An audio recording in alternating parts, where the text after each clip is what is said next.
बड़े प्यार से खेलते हैं आप। असली खिलाड़ी मरने वाले दुश्मन को पता भी नहीं चलने देते कि कब होगी उसकी मौत।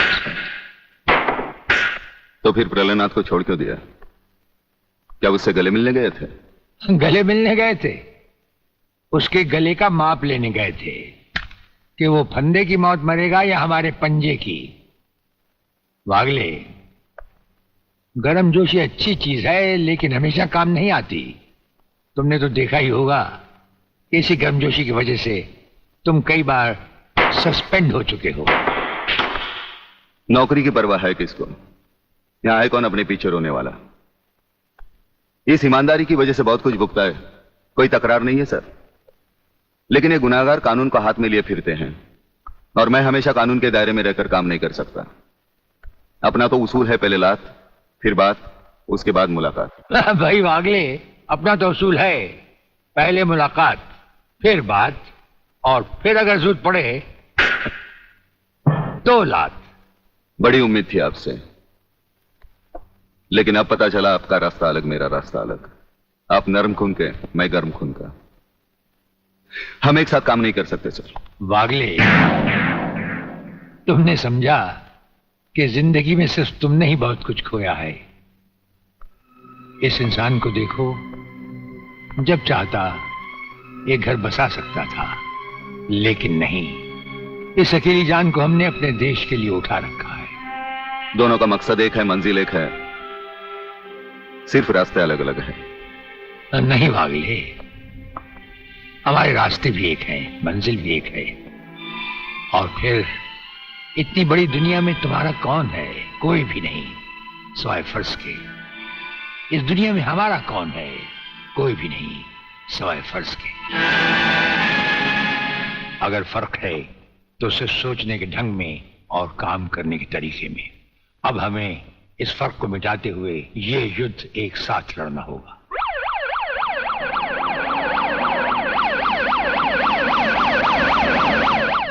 मुझे अपनी जान की तो परवाह नहीं है, लेकिन आप इस तरह खुलेआम गाड़ी में घूम रहे हैं, यह खतरा मैं उठा नहीं सकता। जिस गाड़ी में तुम बैठे हो ये मामूली गाड़ी नहीं। मामूली गाड़ी मामूली आदमियों के लिए होती है, ये गैर मामूली गाड़ी है, एक गैर मामूली इंसान के लिए। बुलेट प्रूफ, और इसमें ऐसे ऐसे गैजेट लगे हुए हैं जो बम से लेकर पटाखे तक की खबर में मिल जाती है। लेकिन इस वक्त हम जा कहां रहे सर?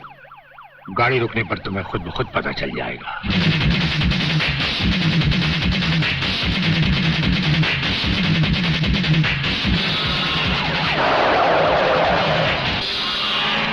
वागले, यहां हमारा घर है।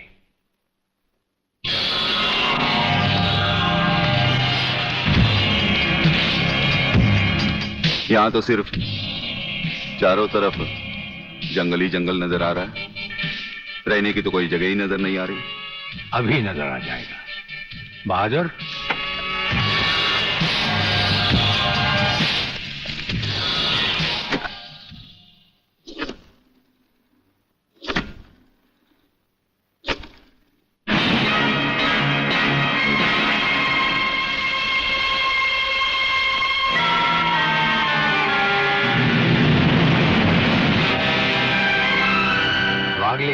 ये ऐसा बंकर है जिसका अता पता सिर्फ हमें या एक हमारे खास आदमी खबरीलाल को है, और आज से तुम्हें होगा। ये इतना मजबूत है कि इस पर ना तो कोई हवाई हमले का असर हो सकता है और ना किसी बम या बारूद का। दुश्मन तो क्या, हमारी इजाजत के बगैर परिंदा भी पर नहीं मार सकता। वागले आओ, अब हम तुम्हें अपने बंकर से वाकिफ करवाएं। ये रहा हमारा ट्रांसमीटर सेक्शन। यहां से हम हिंदुस्तान के किसी भी मिनिस्टर से जब जी चाहे हॉटलाइन पर बात कर सकते हैं, लेकिन आसमान वाले ने चाहा तो इसकी जरूरत कभी नहीं पड़ेगी। हम अकेले ही तुम्हारे साथ वागले सब कुछ संभाल लेंगे। और वो देखो, वो एक कमरा जिसमें सब हथियार रखे हुए हैं, और उस कोने में रहा हमारा अस्पताल। यहां हर लाए दुश्मन का सीटी स्कैन करके उसकी अंदरूनी बीमारियों को बाहर निकाला जाता है। मुझे छोड़ दीजिए ब्रिगेडियर साहब, मैं सच कहता हूं, मैं प्रलयनाथ के बारे में कुछ नहीं जानता। मुझे छोड़ दीजिए ब्रिगेडियर साहब। और छोड़ तो तुम्हें जरूर देंगे, लेकिन तुम मोटे बहुत हो, थोड़ी चर्बी कम होने के बाद। ये अस्पताल मेरे हवाले कर दीजिए सर। चर्बी कम करने के बहुत से तरीके मुझे मालूम हैं। हाँ, गुड वागले।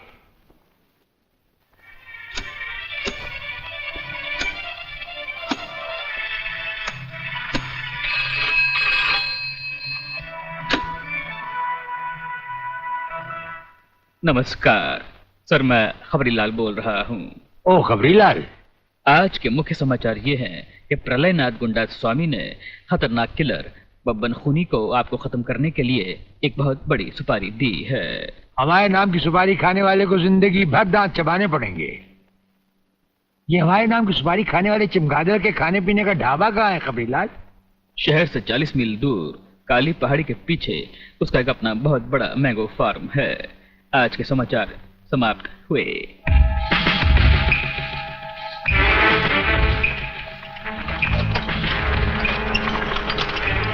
चौबे गंगवा, ये माल जो तू आसाम और यूपी भेज रहा है तगड़ा है ना? तगड़ा क्या सरकार, ये नंबर 1 फसल है, नंबर 1। अरे 25 मीटर दूरी पर जाती हुई गाड़ी को ये ऐसे उड़ाता है।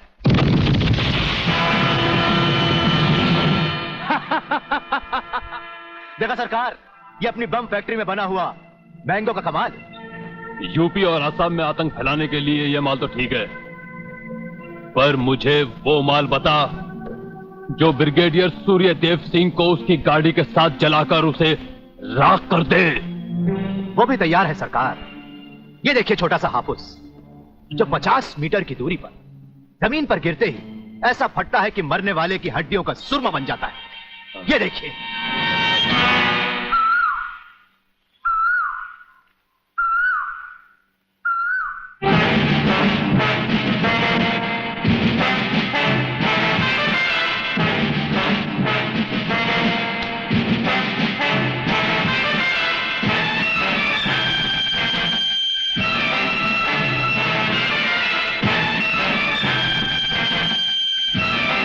कौन हो तुम?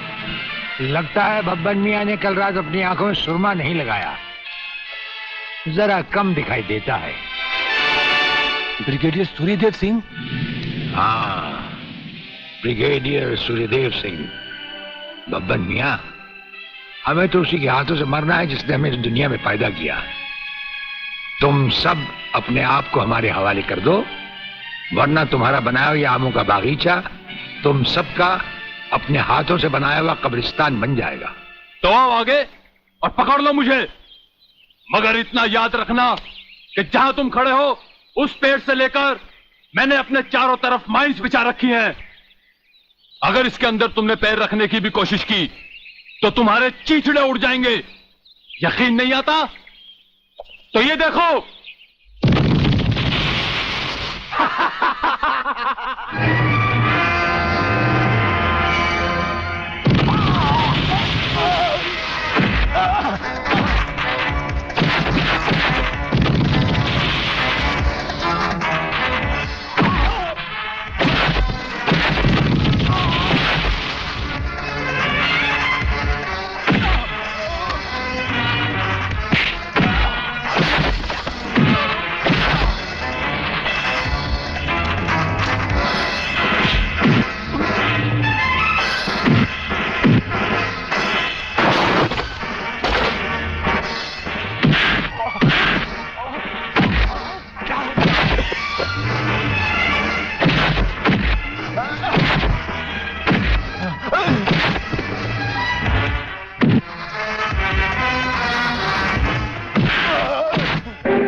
जीवनलाल टंडेल, प्रलयनाथ को इतना बेवकूफ मत समझो।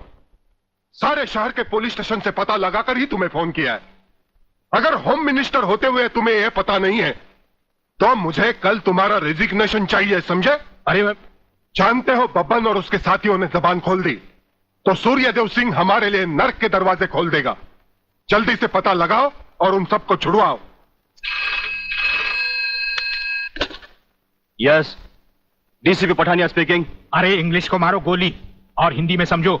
मैं जीवनलाल बोल रहा हूं, जीवनलाल टंडेल। ओ सर, आप कहिए, क्या हुक्म है सर? मुझे सिर्फ 1 घंटे में यह बताओ कि सूर्यदेव सिंह ने जिन जिन को गिरफ्तार किया है वो सब कहां हैं, और मुझे 4 घंटे के अंदर अंदर उन सब की जमानत चाहिए, समझे? मगर सर, सूर्यदेव सिंह के बारे में जितनी जानकारी आपको है उतनी ही हमारे डिपार्टमेंट को, और हम उसे ज्यादा कुछ पूछ भी नहीं सकते क्योंकि यही हाई कमांड का ऑर्डर है। वो रहता कहां है? वो भी नहीं मालूम। ये भी नहीं मालूम तो फिर ये बताओ कि वो मिलता कहां है? मैं उससे आज ही मिलना चाहता हूं। सर, वो रोज सुबह सीबीआई ऑफिस में 12 और 1 के बीच में आते हैं सर। सर, ये लिस्ट उन लोगों की है जिन्हें आपसे मिलना है।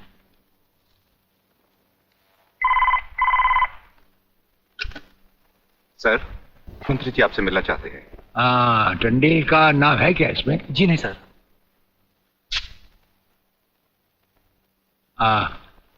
आज तो हम अपना 1-1 मिनट दूसरों को दे चुके हैं, दम लेने की भी फुर्सत नहीं होगी। ऐसा करो, मंत्री जी को कल दोपहर के बाद की कोई भी अपॉइंटमेंट दे दो। Okay sir. Sir, you can't meet him today. अरे अंग्रेजी को मारो गोली और हिंदी में समझो। इस राज्य के मंत्री से मिलने के लिए उसके पास वक्त नहीं है। मैं पूछता हूं वो हमारी खाता है या हम उसकी? इसमें आपकी और हमारे खाने की बात कहां से आ गई? ओह, तो ये है ब्रिगेडियर। आप यहां अचानक आप पधारे हैं और हम आज का सारा वक्त औरों को दे चुके हैं। आखिर हम सब जनता ही के तो सेवक हैं। कुर्सी मिलने पर ये समझ लेना कि सारी सरकार आप ही की है, इसे हम कैसे मान लें? आप मुझे ये न समझाएं कि सरकार किसकी है।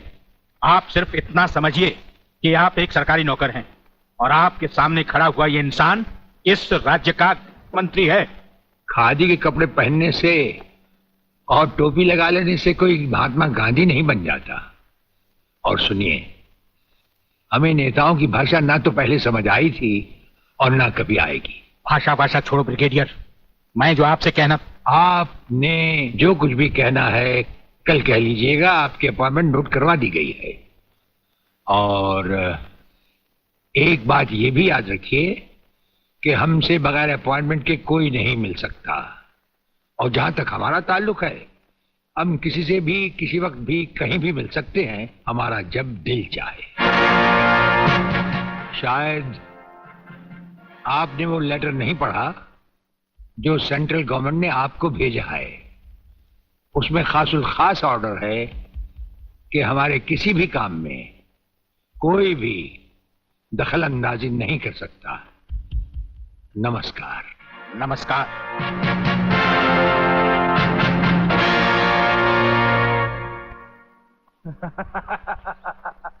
रियली? ओए, हाँ, गुड मॉर्निंग अंकल। अरे अंग्रेजी को मारो गोली और हिंदी में बात समझो। हिंदी में तुम ये बताओ, तुम्हारे पिता कहाँ हैं? पिताजी, अंकल तो ऊपर बैठे हुए हैं, आप ही का इंतजार कर रहे हैं। राधा, तुम्हारे पिताजी बड़े उखड़े हुए लगते हैं। लगता है there is something wrong in the ministry. अरे रॉन्ग हो या राइट, यही समझना होता तो मैं भी तुम्हारी तरह खादी के कपड़े पहन लेता। अरे सरकारी लेटर से मुझे क्या लेना देना? देखो, तुम अभी से इतने ढीले पड़ जाओगे तो पूरी सरकार को भारतवर्ष से कैसे खत्म करोगे? वो सिर्फ एक मिलिट्री ऑफिसर है और हमें पूरी मिलिट्री फोर्स के साथ लड़ना है। भूल जाओ सारी बातें और फाड़ दो वो लेटर। देखो, उसका ट्रांसफर ना हो तो ना सही, उसकी बातें हमें पता न चले तो न सही, लेकिन उसकी मौत का बंदोबस्त तो मैं कर सकता हूं। प्रलयनाथ, वो मर गया तो ये नेता भी कुर्सी समेत जल गया, समझो। वो मरेगा भी और तुम कुर्सी के साथ जियोगे भी।